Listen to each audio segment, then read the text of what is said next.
Welcome back to the Life of Freedom podcast. My name is Salvador Briggman, and on this show, we talk about spirituality, and specifically as it relates to you and raising your consciousness. So that could mean awareness, that could mean understanding some of the deeper facets of your mind and your emotions and spirit and like all these things.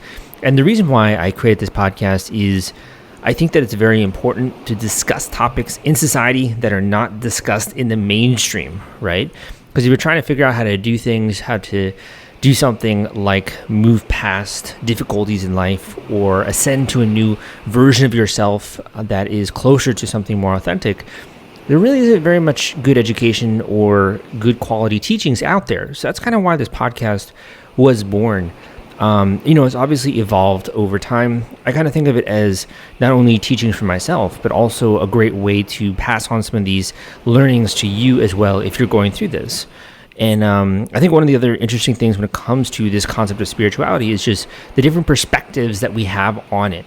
It almost is like people that will diagnose different symptoms of a common disease, but are using different solutions in order to cure that disease, right? So you maybe are more interested in holistic healing versus traditional medicine. Or when it comes to working out and losing body fat or getting more muscle, there are many different ways to actually accomplish that. You could be doing things like a keto diet. You could be doing another type of diet like the Atkins diet or the South Beach diet. Or you could not even focus on dieting. You could be bulking and growing muscle and thus burning fat. So there's like many ways to accomplish the same tasks in life.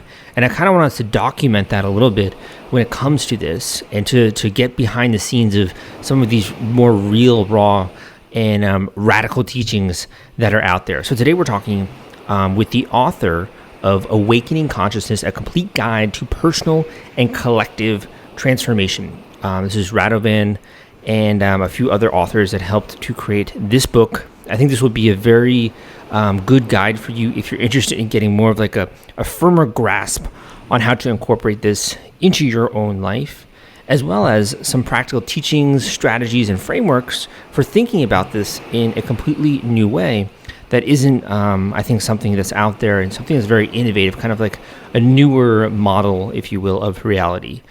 So a lot of interesting stuff. I was thinking about this the other day, and the fact that so much of our progress as human beings is our ability to form really positive mental models and frameworks and maps of the world. For example, using the scientific method. This is a method that was, not introduced until a couple hundred years ago. And that's really when we actually began to discover more objectively correct or factual things about the world around us. Before that, people were kind of guessing, right? And there were a lot of faulty experiments, faulty logic. But then once the scientific method came around, then scientists could repeat experiments, they could compare findings, and they could discover new stuff. And it led to this whole birth of enlightenment, right? And growing when it comes to even applying that science to different disciplines.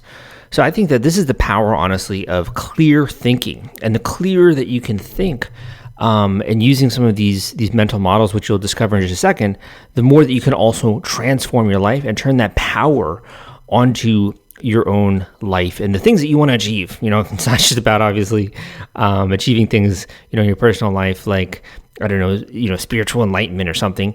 It could also be very practical things, like you want to earn more money, you want to attract more wealth and abundance to your life. All these things are very important, and we talk about them on this show. So without further ado, let's get into today's podcast episode. Thank you, Salvador. Very excited and honored to be here with you. Big fan of yours and what you're doing here with the podcast. First of all, I would like to congratulate you for going international with the podcast, and deep gratitude and appreciation for inviting me to be here today with you. Of course. I really appreciate it. And, when it comes to your book here, like, it's such a big word, consciousness, right? Yeah. Maybe we can just get started with you kind of defining that. Like, what do you consider consciousness to be for the layperson out there? Yeah, so I would like to start by saying that we are living truly exciting times, not just Corona times, but times in which radical spiritual transformation is occurring in the world, and a subtle change in consciousness. But yet we are faced with a challenge to replace the old way of life that becomes less functional with a new way of existence. In the old world, we were keen towards the material reality, and we thought it's the only world in which we exist. So this made us a little bit feel empty, lonely, and sometimes loveless. The new world is a new dimension of existence, world we live in the here and now, relying on the flow of being. This is based upon conscious understanding that we are one with the universe. We are not detached from each other and from the world. We all share the same consciousness. So, what is consciousness? We are not talking here about an emotional state like having pangs of conscience. Consciousness is not the same as conscience, like Jiminy Cricket from Pinocchio, you remember. Also, we are not talking here about the mind, the conscious and subconscious mind. This is part of it, and we will cover this a little bit later. We are talking here about a sea of existence, the universal mind, if you will. So every generation has people that are more conscious or less conscious or unconscious. In some societies, these people are listened to, in others, ignored. But unfortunately, the unconscious prevail, and this is the reality that we live in. But Pareto always favors the 20%, right? So the 20% are people that see things more clearly, while the other 80%, let's say, unfortunately for them, are in deep sleep, sometimes ignorant, led by fears, led by paradigms, patterns of the mind, train of thoughts that are poisonous for themselves and the society, and unconsciously. They talk about, most of the people talk about politics, negative news, about their neighbors. They're envious, jealous, lazy.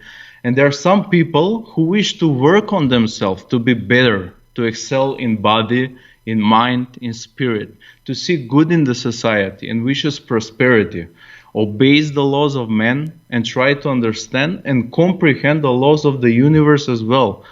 Laws such as law of oneness, law of vibration, law of cause and effect, law of action, law of attraction, and so on. So the question is, do we want to be an asset within the collective consciousness, asset for the society in which we live, someone that produces health, or to be part of the problem? So the question is, are we conscious enough? So the answer is no. Yeah, But we want it almost seems like in some ways we're moving backwards. Like while our technology is expanding and our standard of living is getting better, at the same time in our own mind and like in our soul, we're almost moving backwards in some ways. Yes, sure. Why is that so? Because in my opinion, most of the people spend their lives in not very, let's say, aware, conscious state. So there is a state, let's say, of wakefulness, state of sleeping, and state of dreaming. And these are the only states that people go through in life. And at the end, we die. But then, when we start waking up, we achieve a passage into a higher state. We achieve clarity, which is the fourth state of consciousness. It's called spiritual consciousness. And we go to this road, and then we start to awaken. We become more spiritual, more focused. We focus to the inner side of life, not just seeking outer pleasures. We receive clarity of mind, clarity of soul, clarity of vision for the world. We see it as it is, like the night and day. When it's dark, we see nothing. And then when the sun comes up, we start to see things. So this is awakening. It's very simple. Well, when it comes to that, what do you think really jumpstarts the awakening process where you're going through life and you're kind of living on autopilot, just going day to day? What do you think is that moment that kind of like jumpstarts you to then begin to consider an expanded consciousness, as you say? Yeah, so in order to wake up and shift the consciousness, there is an inner process, an inner engineering, if you will, a cognition of oneself. This is the start, and we should start living the life inside out. This is an inside out living strategy, because the awakening starts with us on individual level.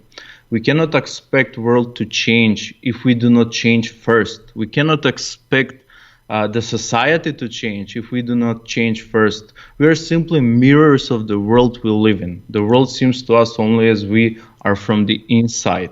So first we need to discover who we truly are and become the best version of ourselves, a pure potential of creation, and then start creating. So basically, this is when the awakening starts, when we cognite ourselves, when we find out who we really are. Do you think that happens through things like journaling? Is that with meditation? What sort of like process do people go through in your experience in order to begin to consider some of these other alternative ways of thinking? Yeah. Before coming to that, first we need to clear out that we live in our mind. First of all, we as human beings are not just the body. So we have a body and we have brain. So this was my thinking before. But when I realized that we are three-dimensional beings, we have mind, body, and spirit all together, then my journey started. If I ask you who you are, you will start telling me your name, what you do, your job, your education, your titles, family, accomplishments. Basically, these are identities and roles in life. But we are not that.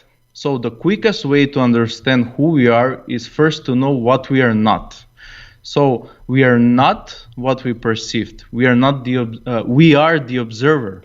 We can look, for example, at our cell phone and we can use it. But does this mean that we are the cell phone? No.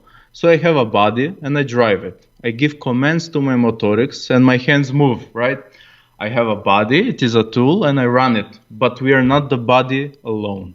Then why do we confuse ourselves that we are just the physical body? Are we the ones who are thinking? Or the train of thoughts come and go as they will? We have no clue what our next thoughts are going to be. So it is crucial principle to understand that we exist in not one but several dimensions. And this is the mind, the body, and the spirit. I mean, obviously, I think starting with the process is kind of educating yourself even about these topics, because a lot of people don't even know about some of the things that you're bringing up. So just kind of like education and being open to new ideas seems like a really big part of the first step that you take. Yes. First, when we recognize who we are, actually, we can start with the mind. But you know what is the problem with the mind? The mind is full with paradigms. What are paradigms? Paradigms are our beliefs, our belief system, our programs of the mind.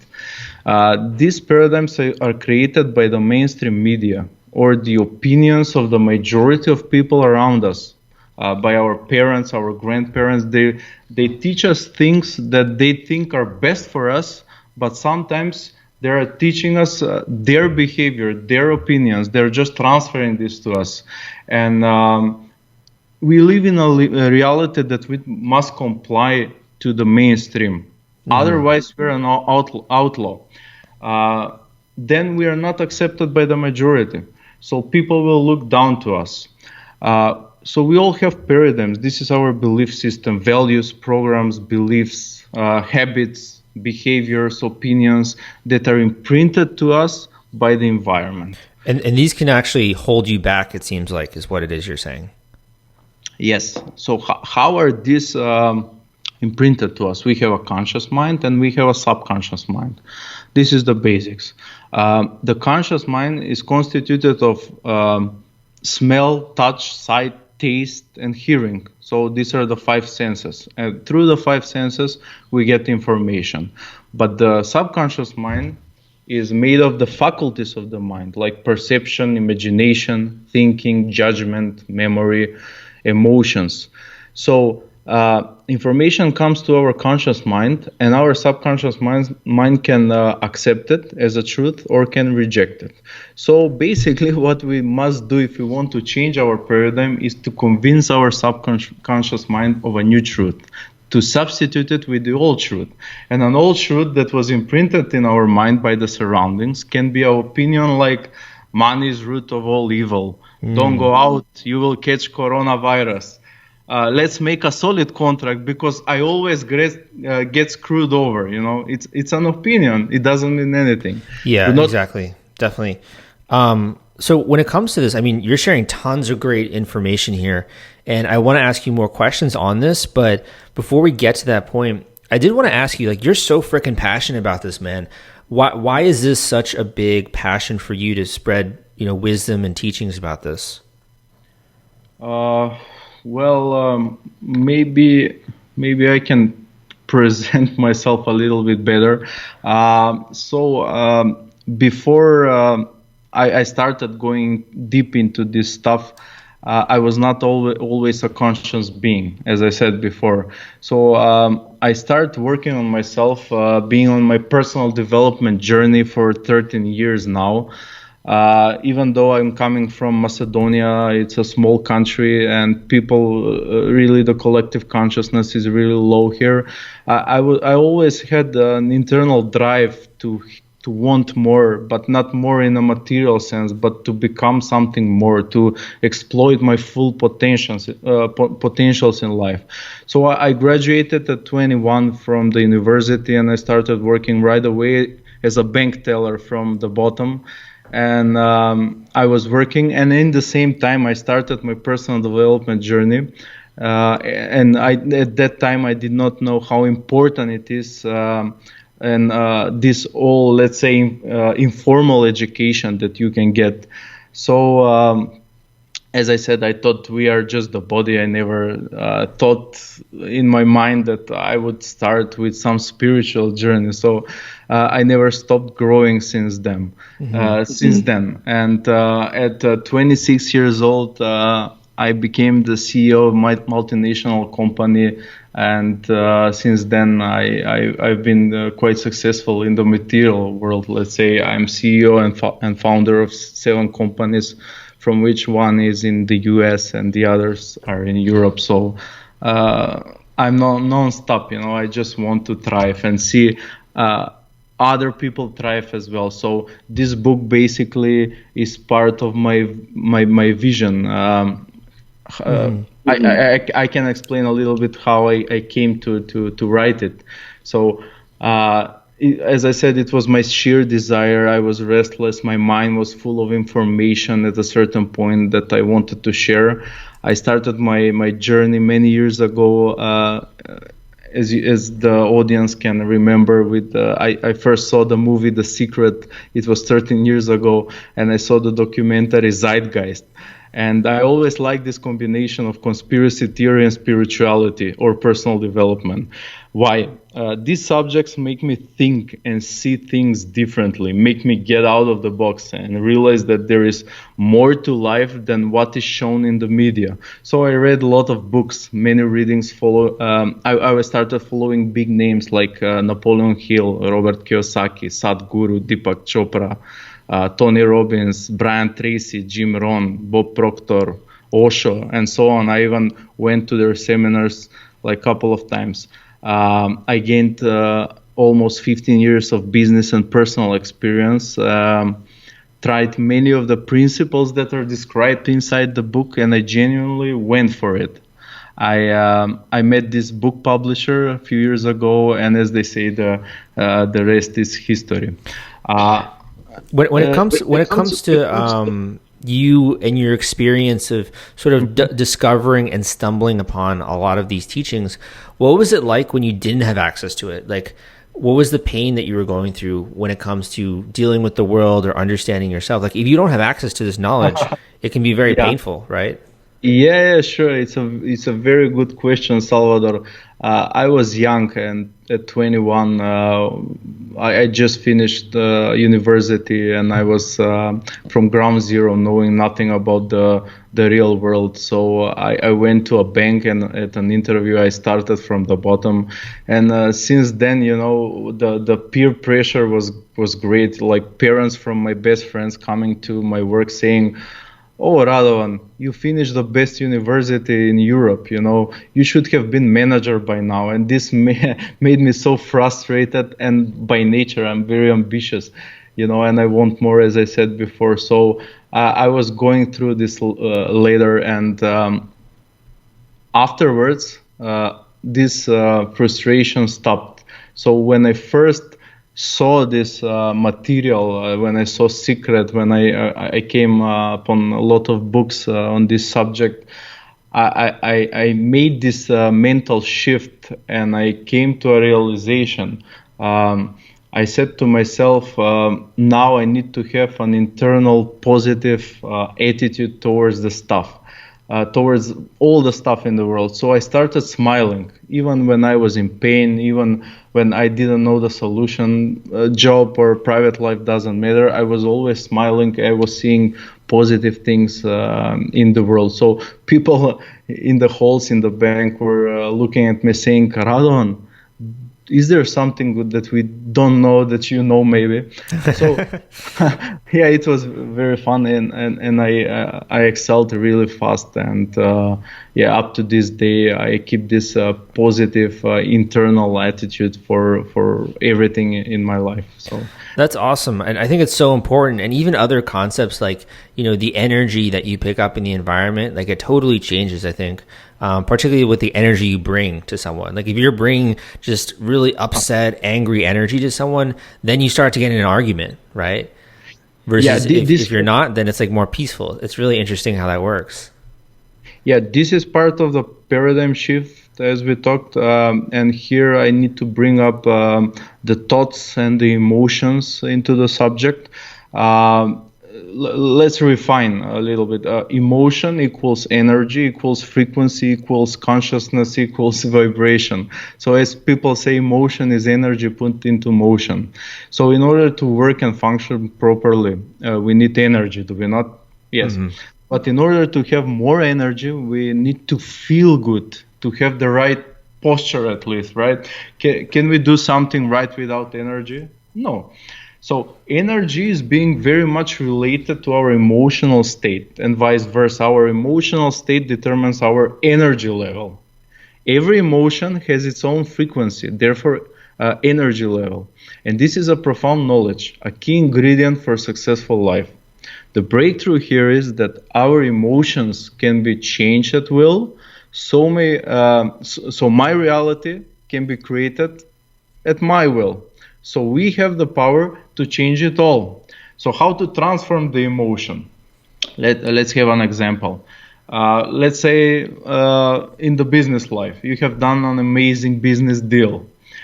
And the cooperation with this partner, let's say, is going good. But something from inside is telling you that it will not going to last. You don't know why, but you're stuck to some negative feeling inside. And this is the worst thing you can do, to get stuck to a negative feeling. And time passes by and suddenly you really lose the deal. So your worst nightmare came true. So you were thinking about it all the time. And now you panic, your despair, your depression. It's a low energy, low frequency. You feel bad, you feel anger, failure. You make it a central problem of the universe. But life, contract, it is a living energy. It is part of the flow. Then you should calm down, change the emotion consciously, be conscious about your emotion. There is a degree of negative information that you can get, but whatever information we receive, we can be conscious about our emotion or not. It is normal to feel pain at first, but if you're conscious about your emotion, then you can transform it. First, we need to admit to ourselves that we feel bad. It is not good to say, I feel great, if you're not. Then you will get disbalanced. So first you confirm the emotion, and then you let it go. You overtake some activities, as you said before, to change the vibration. It can be fitness, reading a book, playing with your child, playing with your pet, doing something creative, cook, walking, hiking. It can be anything that can change your bodily vibration. So when the emotion is being let go, then like magic, a new opportunity comes. This happened to me very oftenly. Once this emotional transformation or energy change occurred, then you will sign a new and a better contract, believe me. So always when you release the negative emotion, a better opportunity will present itself in front of you. You must see it and then take it. So I think that's so poignant and so clear, because all the time, whether you're in workplace or just throughout your life, you're taught to ignore your emotions on a daily basis. And you almost are just thinking about the future or worries or anxieties and things you have to do. And you're so working and so worked up that you don't have time to even process your emotions, right? Which is why over many years, sometimes an emotion kind of builds up and then you have like this explosion, right, of feelings. So being aware of your emotions is something that just isn't even taught, I think, in our society. Yes, totally true. I totally agree. I read it somewhere like we are beings that carry with us like two balloons. Let's say one is blue, the other is red. And let's say that with all the positive emotion and thoughts that we have during the day, we fill in the blue balloon, and with all the negative, we fill in the negative balloon. So with every repetition of every thought, and they say we have 66,000 thoughts during the day which are negative, that produce negative emotion. We blow in the negative balloon, the red balloon. So as you said, sometimes in the future it will explode and bring us some incredible negative information and make our life even more harder. So basically, the calmer you can get in any situation, hence more conscious. You get optimistic, you get positive, and the same energy will be emitted and received. In contrary, if you're a drama queen and encourage yelling, stress, aggressiveness, giving negative feedback in front of others to some people, this leads to shame, to low energy, and you will have dysfunctional family, dysfunctional organization, dysfunctional society. When it comes to like the transformation that you can have, like we've covered a lot in terms of the basics, right? Of how to understand the level of consciousness where you are, understanding your emotions, etc. What about like the full picture? Where can people expect to be if they put in, years of personal development training? What is the difference? Like, what does it feel like for you now versus when you got started? It's a very good question. When I was starting, I was struggling. I was not aware, as we said, of the thoughts, of the emotion I was processing during the day. I was focusing most of the time of the things that I didn't want actually. So we should be honest to ourselves. We all live, as you said, in a state of lacking. This means we are not in the present. So I was living a life, let's say, of exterior goals, always chasing something, never reaching. It's always there. And one day you will wake up 40 years old and you will say, okay, I something here that does not match. It's the same. So basically the bottom line is we are not looking for something to achieve, something material, because I achieved a lot of materials gains in life, but the best thing that I have is my family, my emotions of love that I have, my calmness. So at the end you realize that it's the emotion that you're looking for. So let's say I want a new Swiss watch that costs, I don't know, $50,000, right? So I get it. And why would you want it? You want it because you're looking for a good emotion. You want to feel good. You're fishing for compliments. You want somebody to see it and to say to you, Radovan, that's an amazing watch, and you will feel like peacock. It's really great. Yeah. So basically, the external stuff that we are searching are actually not true. We are actually looking for a good emotion. And when we realize this, and this is an internal job, when we realize that we can be calm, we can be great, we can feel great at any time, so then we will stop searching for outer gains and be... It almost seems like the end result is you have more of a centeredness in who you are and more of a clear understanding of what makes you happy, and you're not really chasing things anymore. It's more of like you can just be as you are and be happy and learn how to deal with your emotions, right? Yeah. So I want to add something very important. Since I was 22 years of age, I am training my mind because I knew what paradigms are, so I wanted to change them. So what I did daily affirmations. Maybe this will sound a little bit basic, but positive affirmations are really crucial to me. I do them every day. So like this. This is my positive affirmation that I love. I am very happy and grateful that I am alive, that I have food on my table, roof over my head, a great job, steady income, and family that loves me. So it is a sentence like a prayer or a mantra, if you will. I say it every morning, and I go to work happy, with smile on my face. So everybody should try it. It's really easy to create the affirmation. They feed our mind, and then when we create positive emotion, the positive emotion feeds our soul. Mm-hmm. So with this, I lift my energy every day by confirming to myself that I am enough, that I have enough, that I am grateful for all the mere things that we perceive as common in our lives. I'm alive, I can breathe, I have 2 hands, a healthy body, I have food on my table, a roof over my head, family and friends who love me. So we should eliminate negations in our mind. So to get back to your question, when I was on the journey, when I was oblivion of this information, I was using a lot of negative information in my mind. My self-talk, yeah. Yeah, my self-talk was not really adjusted, let's say. So I was using can't and don't, I cannot do this, I cannot do that. So I didn't have belief in myself. So, every word, positive or negative, has a power to change our bodily vibration. Totally. We should also smile. Life is not serious. Smile is an affirmation of the body, as I said. 100%. Yeah, man, I totally agree with you, everything that you're saying. And I think some of the stuff that you outlined in the book is really powerful. It's a very systematic way to go about this when it can be difficult to figure it out yourself. I mean, it took you, 13 years, you said.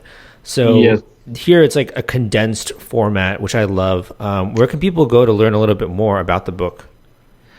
As you said, you're right on the spot. Many people that started with their journey now, first they read a couple of more advanced books, and then they came back to this book. And when they read it, they said just the same thing as you did. It's the right book. If I'm going out now on this spiritual journey, it's the first book that I should read because it's very systematic, as you say. You save time. You don't have to go and pass 13 years or less in this more speedy time now to discover these things yourself. So the book was first published in February 2019. We started a little slow and then picked up, and slowly, believe it or not, it became a bestseller in Macedonia, in my country, and now it's the most popular book among the youngsters and proclaimed by some local newspaper service. That's awesome. Where can people go to learn more about it? Yeah, so this, let's say, Corona situation, I used it to work a little bit online. You can find it, I self-published it on Amazon. You have it in paperback. You have it in Kindle ebook version. You can find it also on Kobo, Lulu, Nook, and other platforms.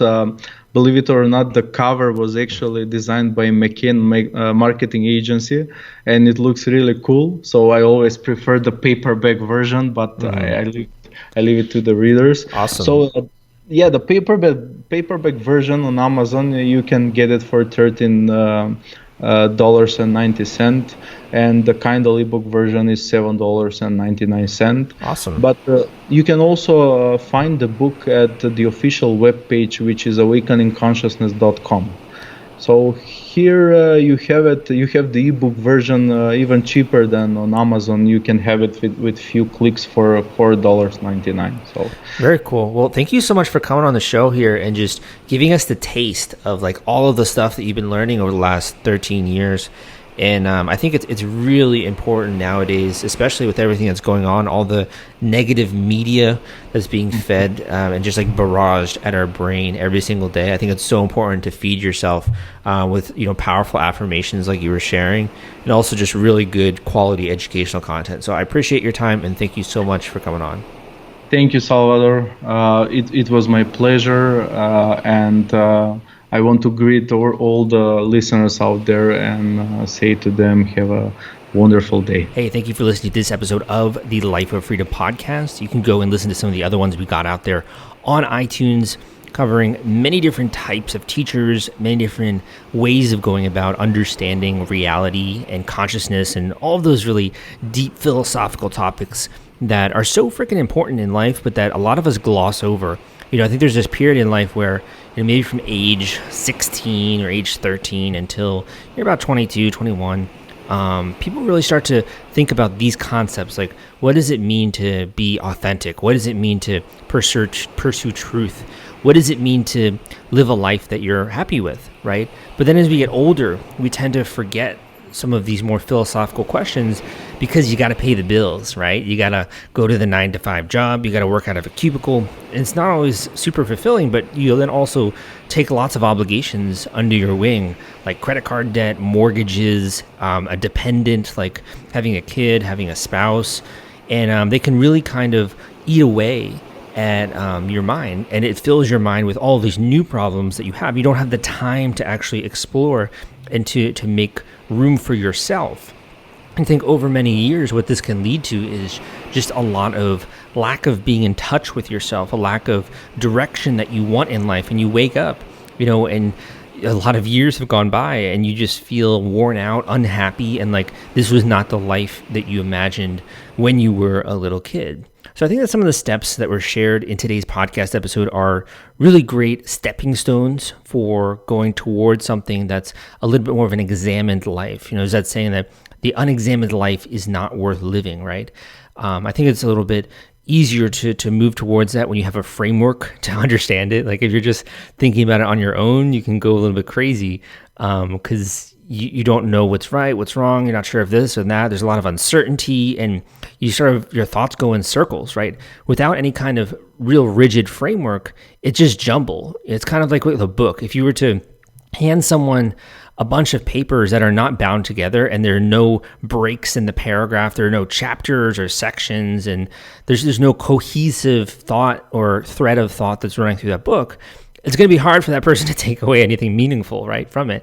The same thing with your mind. If you don't use frameworks and mental models in order to process the world around you, it's going to seem like a deluge where you're never fully certain. You're thinking one thing, then the next, and it feels like you're being pulled in so many different directions. There's a lack of certainty, a lack of foundation behind your beliefs and your thoughts and your feelings. And that's my goal here with this show, is to help give you a little bit more certainty when it comes to this area of your life. So if you're a spiritual teacher also, I find a lot of people who listen to this show are also spiritual teachers. If you are interested in monetizing your experience, and a lot of the times people talk about like spirituality and business, they don't really go together, but I completely disagree. You can only impact more people if you have a profitable company. So if you're interested in exploring the idea of creating an online course or monetizing your experience, you can go to the website that accompanies this podcast, dharmainnovations.com. I'll link that up in the show notes.